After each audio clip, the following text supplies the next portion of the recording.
Yeah, just not going to get many scores from reaching back at the college Division I level. So Cleveland State with the major decision there, and that kind of gives themselves an opportunity to put themselves in the position we said they would need to be in, Isaiah. I thought they might be favored in that match. I wasn't sure that they would get bonus points, though. So now we have got 165. Jack Lledo and Tate Geiser. So another match where I would say we got two guys that are probably pretty evenly matched that I wouldn't be able to tell you who is favored here. So as Lledo looking to pick up his second MAC win of the year. Geiser, a 7-6 redshirt sophomore out of Dalton, one of the small school guys there in Ohio, getting an opportunity to step into a college room. Okay, yeah, Dalton, Ohio. That is a Division III program I have heard of a few times. And is what's funny about the high school state tournament, especially as a Division III guy myself, is unlike any other sport, I think you hear of more small schools than you do in any other sport, because you do get the individuals like Tate Geiser, who maybe he was the only guy on his team at that time that, was a state level wrestler, versus, football, you have to have a whole team that makes it to the state level. So always have found that to be a very interesting thing about high school wrestling. As I say that, Jack Lledo in on a nice little head tap sweep single, and he needs to get this on his outside leg and try to shelf this, as he's got both knees under it now in a much better position, but a nice tight whizzer here from Tate Geiser. As Lledo now trying to find his way to his feet, but as you said, that whizzer is too tight for him to really wrench his own arm. Now Lledo in a better position here. He's got him off the mat, but not much room to finish. Geiser's going to turn away and kick out. I think they're going to say possibly... They can't decide, and they do decide stall call, yes. Which, stall call, interesting. I think the only real call you can make over there is fleeing the mat. I don't know if you can really make that a stalling call. I think that's a cop-out way of calling fleeing the mat, Isaiah. I don't discredit Tate Geiser. I think he has to kick away and try to scramble back in and has to defend the leg attack. Giving up a takedown there, not a great option. But you could see he knew where that edge was. Yeah, absolutely. He saw that hardwood floor, and that's kind of when he decided to kick towards it. So stall call, probably his ideal call for them to make there versus giving up a takedown. 30 seconds to go, period number 1. A lot of fighting on the feet here. As Lledo, the 3-7 redshirt sophomore, Lower Marion, Pennsylvania there. Tries to get it in on another one. 15 seconds to go.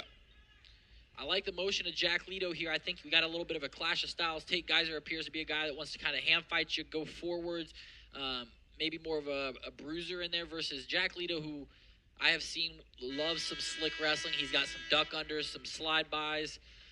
So a little bit of a clash of styles, but we're going to see Lledo go down here to start the second. As Lledo's been kind of biding his time there to get into this 165-pound weight class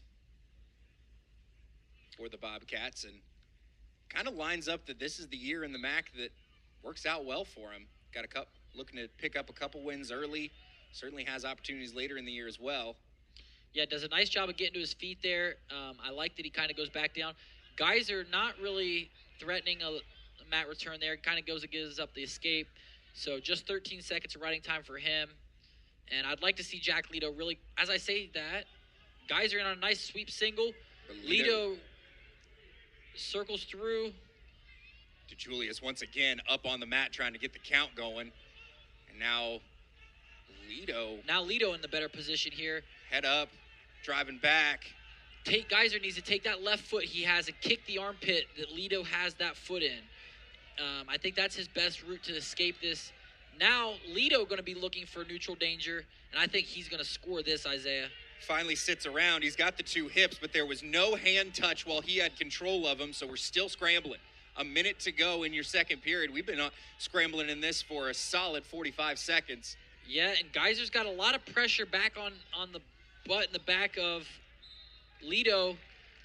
Thought that might be tough to score there. He just kind of pressed the head down and was hoping the official would give him that stalemate, and he finally did. So it is the 1-0 lead for Lledo here, as he was able to get the escape before it all got fancy. slide by was so slick for Geiser, but Lledo's jumping around. He's trying to get through. He finally gets caught. That's 3, and he's near his back. Lledo in a bad way here. Geiser caught that claw, and now he's going to have a 4-set coming to him. It's going to be a 7-1 lead as Tate Geiser blows this match open here in the late second period. Started with a real slick slide by that, unfortunately, Lledo might have just done better to give it up. Yeah, sometimes you live by the sword, you die by the sword, and that's very true when you start to talk about defending leg attacks and takedowns in wrestling. Sometimes you defend a little bit too long to try to save 3 points. You end up giving up 7, and I think that's a case of what we saw there. As we go to the third period, it's 50 seconds of riding time in favor of Geiser and a 7-1 lead in favor of him as well. We're going neutral. That was Geiser's choice, I believe. Yeah, he chose neutral. Not a bad call. Obviously, he's got some things on his feet that he felt were going to score another takedown here, but not sure that Jack Lledo's the toughest guy on the team from the top position.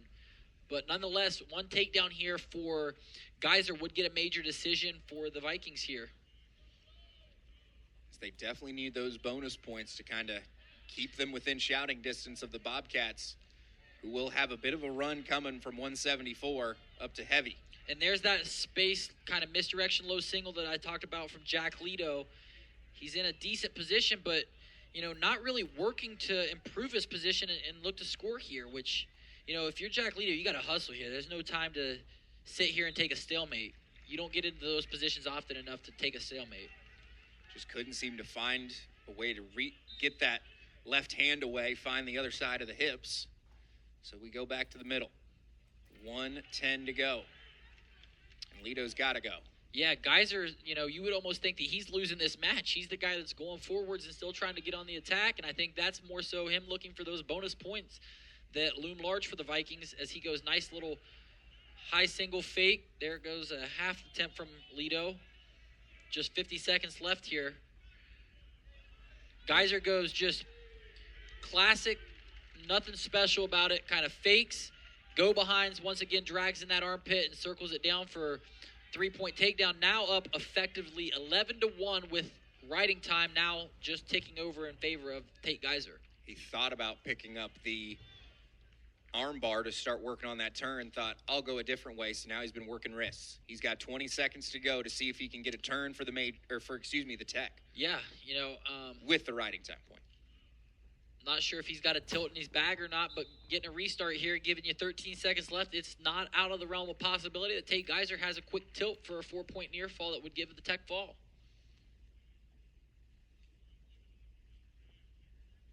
As Geiser does only have one win versus a Division I opponent. It actually came versus injury forfeit, so looking to pick up his first win versus the big guys this year. And he's got him broken down with 5 to go. That's the way it's going to finish, 11-1. The Vikings pick up another bonus point victory, make it another major decision. Yeah, he did a nice job there coming off of that big slide by claw kind of mat return for the 7-point move there that ultimately dictated how that match played out.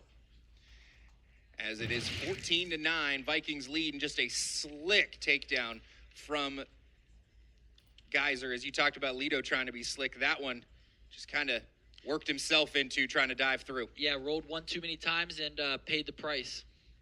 As we will bring you back 174 pounds on the other side of a break here. It's Mac Wrestling on ESPN+.